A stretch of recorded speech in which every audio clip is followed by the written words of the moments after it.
Hello అందరూ ఎలా ఉన్నారు? నేనైతే చాలా బాగున్నానండి. మీరందరూ ఎలా ఉన్నారో నాకు కామెంట్ చేయండి.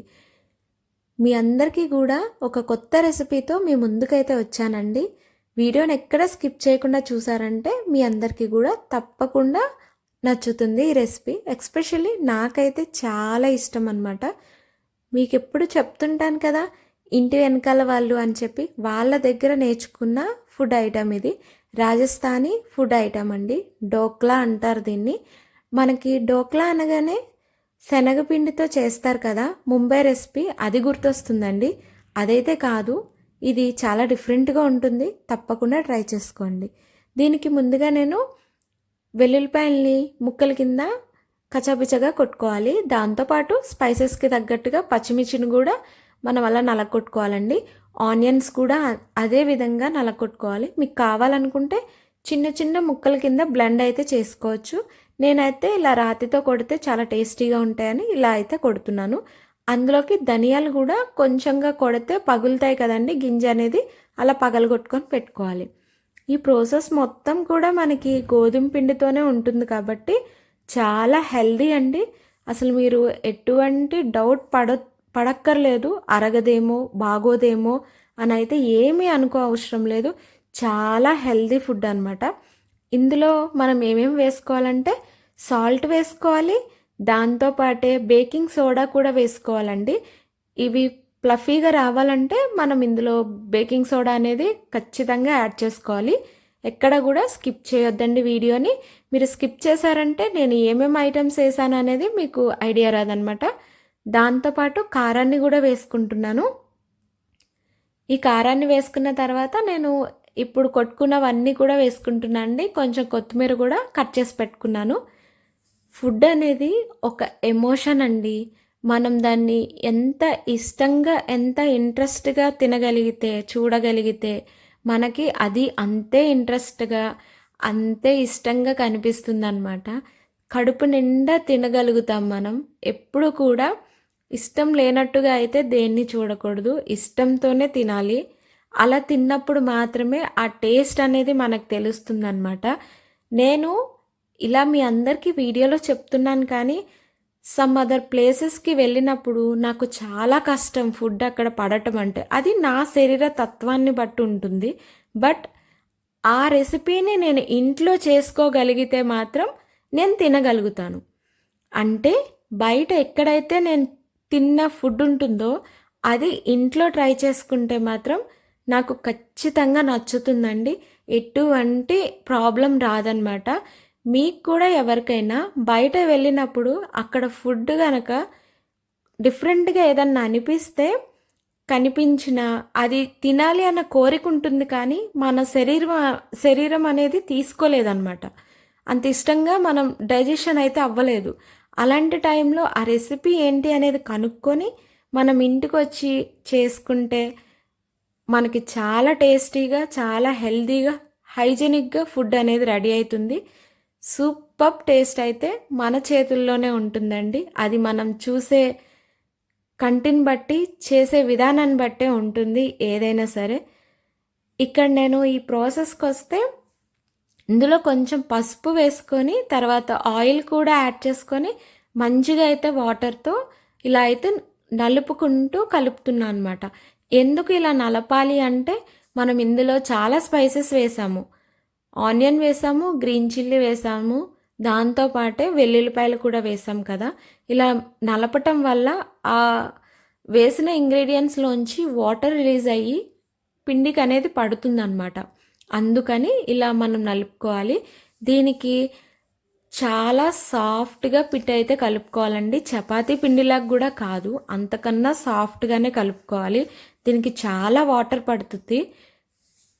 ఫస్ట్ టైం చేసినప్పుడు రాకపోవచ్చండి, సెకండ్ టైం చేసినప్పుడు కుదరకపోవచ్చు, థర్డ్ టైం చేసినప్పుడు ఖచ్చితంగా వస్తుంది.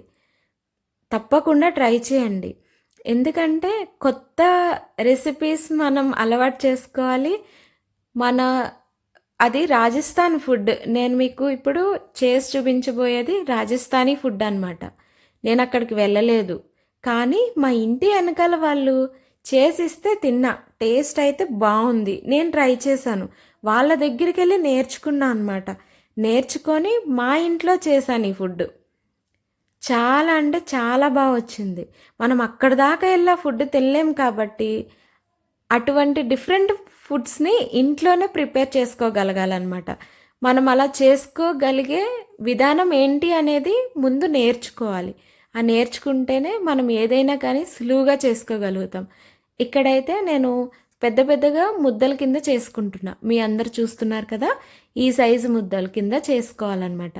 ఇలా చేసుకొని మనం గారెలకి ఒత్తుకుంటాం కదా, మసాలా వడలకి అలానే ఒత్తుకోవాలి. కాకపోతే కొంచెం లావుగా ఒత్తుకోవాలి. ఒత్తుకున్న తర్వాత మధ్యలో అయితే హోల్ చేసుకోవాలండి. మధ్యలో హోల్ చేసుకొని గారెలకి పెట్టుకున్నట్టుగా కొంచెం పెద్దగా పెట్టుకోవాలి.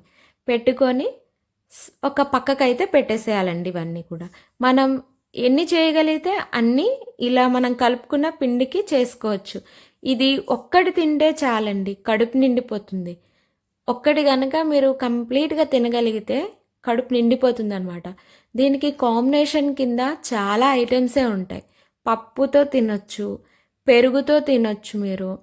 దాంతోపాటు బేసన్తో చేస్తారు, పెరుగులో బేసన్ వేసి చేస్తారు, కడి అంటారు కదా, దానితో తినొచ్చు. మీరు ఇంట్లో ఏమన్నా పులుసు కూరలు ఉంటాయి కదండి, కొంచెం లిక్విడ్గా కూరలు ఉంటాయి, వాటితో తినొచ్చు.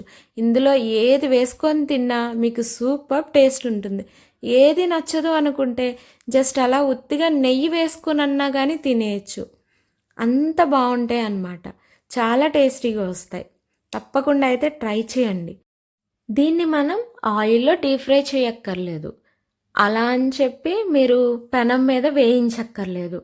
స్టీమ్ చేసుకోవాలన్నమాట.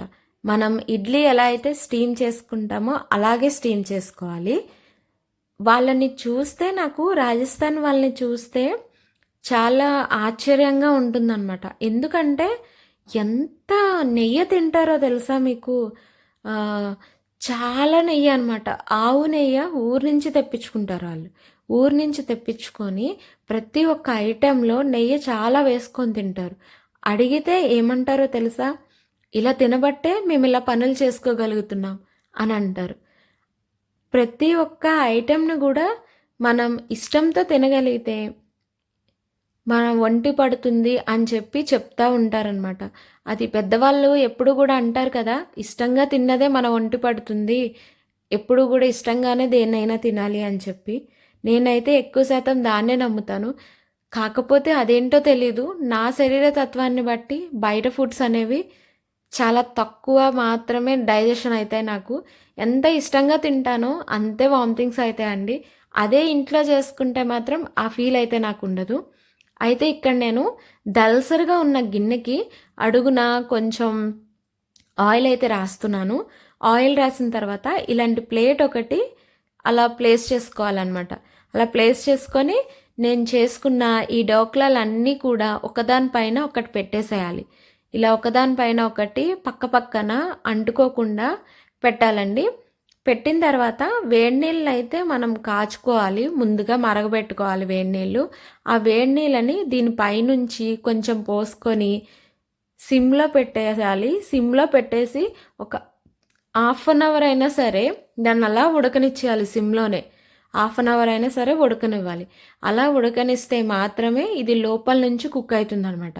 ఎందుకంటే గోధుమ పిండి మనం దల్సరిగా ఉండలు చేసుకున్నాం, అంటే లావుగా ఉండలు చేసుకున్నాం కదా, చాలా మందంగా చేసుకున్నాం కాబట్టి అలా ఉడకపెట్టుకుంటేనే లోపల నుంచి కుక్ అవుతాయి అన్నమాట.